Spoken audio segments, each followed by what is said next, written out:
ഈ സാമിനി എന്ന് പറയുന്നവരല്ലയോ മണ്ണെണ്ണ ഒഴിച്ച് കത്തിച്ചത്? അല്ലയോ മേ? കല്ലട കൊന്നത് സാമിനി എന്ന് പറയുന്ന കല്ലടക്കാരിയെ അല്ലയോ?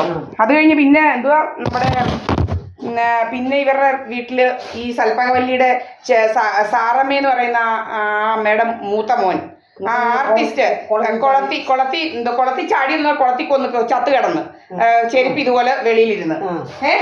പിന്നെ എന്തോ പൊന്മനയുള്ള ഒരു ചേച്ചി, പൊന്മനക്കാരി ചേച്ചി, അതും ഈ മുഴങ്ങോടിക്കാമ്പയിൽ അമ്പലത്തിനടുത്തായിരുന്നു. ആ ചേച്ചി താമസിച്ചോണ്ട് ഈ കൃഷ്ണ ബസയില്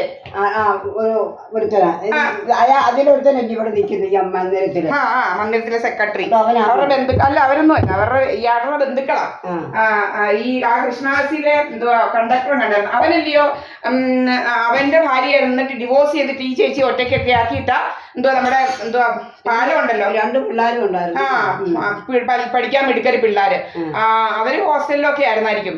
അപ്പൊ ഈ ചേച്ചി ഇവിടെ ഒറ്റയ്ക്കായിരുന്നു. ഈ ചേച്ചിയുടെയും ചെരുപ്പ് ഇതുപോലെ ഇരുന്നേച്ച് എന്താ നമ്മുടെ സുനാമി പാലം ഉണ്ടല്ലോ പുല്ലുവളക്കരയ്ക്ക് പടിഞ്ഞാറ്, അതേന്ന് കായലിൽ എടുത്തിട്ടിരുന്നു. 2 പേരിലെത്താമനെ അതറിയത്തില്ലയോ? പിന്നെ കല്ലട പിന്നെ ഈ തവാനണ്ണൻ, ആ അണ്ണനെ ഇതുപോലെ ഒരു മോനല്ലേ ഉള്ളായിരുന്നു അവർക്ക്. ആ അണ്ണനും കല്യാണം കഴിച്ചതായിരുന്നു. നമുക്കറിയത്തില്ലേ കല്യാണം കഴിച്ചതായിരുന്നു? ആ കല്യാണം കഴിച്ച് ഇവിടെ ഇവളുമാര് വിളിച്ച് വിരുന്ന് കൊടുക്കുന്ന ഞാൻ ഇന്നും ഓർക്കുന്നു. ആ പെണ്ണിനെ ആരാണ്ട് അടിച്ചുകൊണ്ട് പോയി ഇതുപോലെ. ആ പെണ്ണിനെ പടവി പിടിച്ചു കൊണ്ടുപോയി. എന്നിട്ട് അവള് അങ്ങ് പോയി. എന്നിട്ട് ഈ അണ്ണൻ തന്നെ ഉള്ളായിരുന്നു. ഈ അണ്ണന് കുഴപ്പമൊന്നുമില്ല, എന്നോട് പറഞ്ഞിട്ടുണ്ടോ എന്തോ ഈ രാജേഷ് ഗംഗ തന്നെ പറഞ്ഞു. ഇവന്മാരല്ല, രാജേഷ് ഗംഗയൊക്കെ ഈ അണ്ണനുമായിട്ട് ഭയങ്കര ഈ അണ്ണനെയൊക്കെ തേടി പോവായിരുന്നു ഇവന്മാര്. അപ്പൊ ഇവന്മാരെ ഈ നടക്കുന്നതെല്ലാം ഈ രാജേഷ് ഗംഗയുടെ എന്നിട്ട് ഫോട്ടോയും ഉണ്ടായിരുന്നു. ഈ തവാൻ എന്ന് പറയുന്ന ആള് തൂങ്ങിച്ചത്ത് നിൽക്കുന്ന ഫോട്ടോ. കേട്ടോമേ, എന്നെ കാണിച്ചു ദൈവമേ നമ്മൾ ഒന്നേ നോക്കിയുള്ളു. എന്ന് വെച്ച് കഴിഞ്ഞാൽ എന്തുവാ ഫുള്ള് അറിയാൻ വയ്യാത്ത രീതിയിലായി. കുറെ നാള് കഴിഞ്ഞല്ലേ കിട്ടുന്നത്. അപ്പൊ അതിനെ ഇതുപോലെ കൊന്നു കെട്ടി തൂക്കിയിരുന്നു. ഇങ്ങനെ സ്വത്തും വകയെല്ലാം അടിച്ചു മാറ്റാനും കേട്ടിങ്ങനെ നടക്കുക. അങ്ങനെ നമ്മളെ ഇതുപോലെ നോക്കിയത് ഇവന്മാരെ. ഞാനിവിടെ ഒറ്റയ്ക്കായിരുന്നല്ലോ, 2019-20 ഒറ്റയ്ക്കായിരുന്നപ്പോഴേ ഇതുപോലെ നോക്കി കരണ്ട് കളഞ്ഞേച്ച് എന്നെ അങ്ങ് കൊല്ലാന്ന് പറഞ്ഞോണ്ട് അത് അന്ന് ഈ സുബ്രഹ്മണ്യനും ഈ എന്തുവാ മാളയൊക്കെ എന്തോ പ്ലാമൂട്ടിലെ അവനും എല്ലാം കൂടി കരണ്ടിന്റെ പുറകിലങ്ങ് നടക്കുന്നു. ഈ സുബ്രഹ്മണ്യം പ്ലാമൂട്ടിലോട്ട് കയറി പോകുന്നത് ഭയങ്കര ഇതായിരുന്നു. മനുവിന്റെ വീട്ടിലോട്ട്. അപ്പൊ ഞാൻ ഈ മനുവിനോട് തന്നെ കറണ്ട് വരുമോ, ഇന്ന് കറണ്ട് വരത്തില്ലെന്ന് പറഞ്ഞു. എന്നിട്ട് ഞാൻ ഫേസ്ബുക്കിൽ എഴുതി ഇന്ന് കറണ്ട് വരത്തില്ല, പക്ഷെ എനിക്ക് എന്തെങ്കിലും സംഭവിച്ചാൽ ഇവന്മാരായിരിക്കും. ഉടനെ കറണ്ട് വന്നു കേട്ടോമേ. എന്നിട്ട് ഇവനങ്ങ് എന്നെ ഇതുപോലെ ഫിനാൻഷ്യൽ ക്രൈസിസ് കാരണം ഞാനങ്ങ് ചത്തെന്ന് വരുത്താൻ വേണ്ടി സുബ്രഹ്മണ്യൻ വസ്തു എഴുതി വെച്ചെന്ന് പറഞ്ഞുകൊണ്ട് കഥകൾ ഉണ്ടാക്കലായിരുന്നു ജോലി. അമ്മയ്ക്ക് ഓർമ്മയുണ്ടോ? അതാ എന്നെ ഇവിടെ ഒറ്റയ്ക്കാക്കി വെച്ചാ എല്ലാരും കൂടെ ഇതൊക്കെ പരിപാടികൾ ഇട്ടത്. ഞാനിവിടെ ഒറ്റയ്ക്കേ ഉള്ളായിരുന്നു. അന്നേരം പക്ഷെ എന്റെ പ്രമാണമെല്ലാം നമ്മൾ കോടതി കൊണ്ട് വെച്ചിരിക്കുന്ന കാര്യം യുവമാർക്ക് അറിയത്തില്ലായിരുന്നു കേട്ടോമേ. അങ്ങനെ യുവമാര് കുറെ കഥകളൊക്കെ ഉണ്ടാക്കി, പക്ഷെ നടന്നില്ല. ഞാനിങ്ങനെ എഴുതി വെച്ചത് കാരണം യുവമാർക്ക് നിക്കക്കള്ളി ഇല്ലാതായി പോയി. എനിക്ക് മനസ്സിലായി യുവമാർ എന്നെ കൊല്ലാനും ആരും ഇല്ല, പോലീസ് ഇത് വരത്തില്ല, അങ്ങനെ ഇങ്ങനെയൊക്കെ ആയി നമ്മളെ എങ്ങനെയും കൊല്ലുമെന്നായപ്പോഴാണ് നമ്മൾ എഴുതി വെച്ചത് ഇവിടെ. എന്ന് വെച്ച് കഴിഞ്ഞാൽ ഇങ്ങനെ വരുന്നവർ കാണണം, ഇങ്ങനെ നമ്മളെ കൊന്നാൽ നമ്മളെ വരുന്നവർ കാണണം. ഇന്ന കാര്യങ്ങൾ കൊണ്ടാ എന്തോ സംഭവം ഉണ്ട്, നമ്മൾ മരിക്കുന്ന, ഞാൻ ആത്മഹത്യ ചെയ്യുന്നതല്ല, എന്നെ കൊല്ലാൻ ഇങ്ങനെയൊക്കെ ഉണ്ട്, ഇങ്ങനെ ആളുകളൊക്കെ ഉണ്ടെന്ന് പറഞ്ഞോണ്ട് എഴുതി വെച്ച് ഭിത്തിയിൽ എഴുതി വെച്ചത്.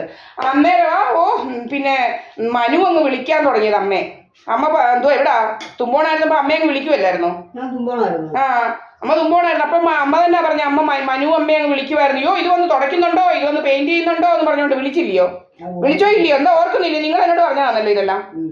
എന്താ ഓർമ്മ ഇത്ര? നമ്മളെ കൊന്നേച്ചങ്ങ് സൂഹിക്കാമെന്ന് വിചാരിച്ചോ കുറെ ആളുമാർക്കും അമ്മമാർക്കും കൂടെ? ഇതെല്ലാം എടുത്തങ്ങ് സൂഹിക്കാമെന്ന് വിചാരിച്ചോ കുറെ ആളുമാരും അമ്മമാരും കൂടെ? എന്നിട്ടാ ഇവിടെ വന്ന് കയറിയപ്പം പ്രമാണമൊന്നുമില്ല, കഥകൾ ഉണ്ടാക്കാനൊന്നും. അവിടെ ഇവിടെയൊക്കെ പോയെടുത്തൊന്നുവേ ഇവന്മാര് പറഞ്ഞത് ഞാൻ എന്റെ പ്രമാണമൊക്കെ വെച്ച് എന്റെ പൈസയൊക്കെ എടുത്തെന്ന് വിചാരിച്ചോണ്ട് പ്രമാണം കൈ കിട്ടും, ഇവന്മാർക്കൊക്കെ കഥ ഉണ്ടാക്കാന്ന് വിചാരിച്ചു നടന്നില്ല. അന്നേരം അജേഷിനെ വിട്ട് ഇവിടെ ഇട്ട് കയറിയത്. അജേഷിനെ ഇട്ട് എന്റെ പാസ്പോർട്ട് എടുപ്പിച്ചത്. അമ്മയുടെ മുന്നിൽ തന്നെ പാസ്പോർട്ട് എടുത്തോണ്ട് പോയത്. ആന്നല്ലോ. ഇവനൊക്കെ ആരാ ഇവിടെ കയറി ഇതുപോലെ കഥകൾ ഉണ്ടാക്കാൻ, അനാവശ്യ കഥകള്? എനിക്ക് മാനസിക രോഗം എന്ന് പറയുന്നത് ഇവനൊക്കെ ആരാ അമ്മേ? എന്താ മാനസിക രോഗം? ഇവനെന്തിനാ മാനസിക രോഗം ഉള്ളവരുടെ എന്തുവാ DVR എടുത്തോണ്ട് പോയത്? അത് കണ്ടറിയാം ഇവന്മാർക്കായിരുന്നു മാനസിക രോഗമെന്ന്. ഇപ്പോഴും ചീത്തവിളി കേട്ടാ അറിയത്തില്ല ആർക്കാ മാനസിക രോഗമെന്ന്. എന്തോ ഇവൻ ചീത്ത വിളിക്കുന്നത്? നമ്മുടെ ലൈറ്റ് ഇടുന്നതിന് ഇവൻ എന്തുവാ? ഇവനാരാ നമ്മുടെ ലൈറ്റ് ഇടുന്നോ ഇല്ലയോ എന്ന് പറയാൻ ഇവന് സുബ്രഹ്മണ്യൻ? ഇവന്റെ വീട്ടിലല്ലയോ അനാവശ്യങ്ങളൊക്കെ നടക്കുന്നത്? ഇവന്റെ മോനെ കൊണ്ടിട്ട് 3 കോടി എടുത്തതൊക്കെ. അതുപോലെ എന്റെ LLB ഡിഗ്രി വെച്ച് മാനസിക രോഗമാണെന്ന് പറഞ്ഞുകൊണ്ട് ജോബ് ലോസ് ഇൻഷുറൻസ് വാങ്ങിക്കണമെന്ന് ഇവനാരാ ഇതൊക്കെ വാങ്ങിക്കാന്? ഇവനാരാ ഇതൊക്കെ ചെയ്യാൻ ഇവിടെ കയറി ഭരിക്കാന്? സുബ്രഹ്മണ്യൻ ഇവനാരാ അമ്മേ? ഇവിടുത്തെ ഇവനെന്തോ ഇവന് രോഗം? സാധാരണ പത്രത്തിൽ ഇവനൊക്കെ എന്തോ രോഗം? മോഹൻ സിംഗും എന്തോ സോമരാജനും ഒക്കെ ഇവിടുത്തെ ആരാ വല്ലതും ആണോ? എന്റെ അച്ഛനെ അടിച്ചവന്മാരൊക്കെ ഇവനൊക്കെ ആരാ? നിങ്ങളുടെ അച്ഛന്റെ ചെറുക്കുറ്റിക്ക് അവൻ അടിച്ച ഒരു കോഴിയെ ഇവിടെ ഒരു കോഴിക്കൂട് വിട്ടിരുന്നു. ആ കോഴിക്കൂടിന്റെ പ്രശ്നമാ. കോഴിക്കൂട്ടി മാറ്റില്ലെന്ന് പറഞ്ഞ അടിച്ച ചെറുക്കുറ്റിക്ക് സോമരാജൻ എന്റെ അച്ഛന്റെ ചെറുക്കുറ്റിക്ക്. ഇവനാരാണ് പിന്നെ ഇവിടെ കയറി ഭരിക്കാൻ? ഇവനാരാ എന്റെ അച്ഛനെ വരെ അടിച്ച സോമരാജനും ഇവനൊക്കെ മോഹൻ സിംഗും ഒക്കെ?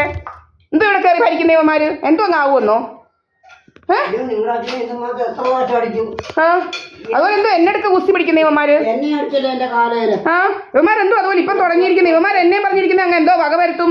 എന്തോ ആ മന്ദിരത്തിൽ അവൻ പറയുന്നത് എന്നെ 7 ദിവസം കൊണ്ട് വകവരുത്തും, അങ്ങനെ ചെയ്യും ഇങ്ങനെ ചെയ്യുമെന്നാ പറഞ്ഞേക്കുന്നത്. എന്തോ ആ പത്മജനോ അവൻ ഇങ്ങോട്ട് കയറുന്നെന്ന് കഥ ഉണ്ടാക്കണം. അവൻ ഇവിടെ കയറണം കയറുന്നു. അവന്റെ ചെവുക്കുറ്റി അടിച്ച് വയ്ക്കത്തില്ല ഇവിടെ കയറാൻ വന്നാല്.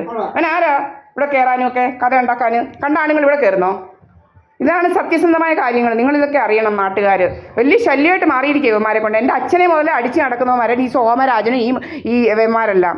എൻ്റെ അച്ഛൻ്റെ നേരെ കത്തിയും കടാരയും കൊണ്ട് ചെല്ലുന്നവന്മാരായിരുന്നു ഇവൻ. ഈ സോമരാജൻ, ഈ എന്തുവാ പോച്ചയിൽ സോമരാജൻ എന്ന് പറയുന്നവൻ, സദാനന്ദ മന്ത്രി സോമരാജൻ. ഇവനൊന്നും ഇവിടുത്തെ ആരുമല്ല. ഇവനൊക്കെ നമ്മളെ ഭരിക്കേണ്ട കാര്യങ്ങളൊന്നുമില്ല.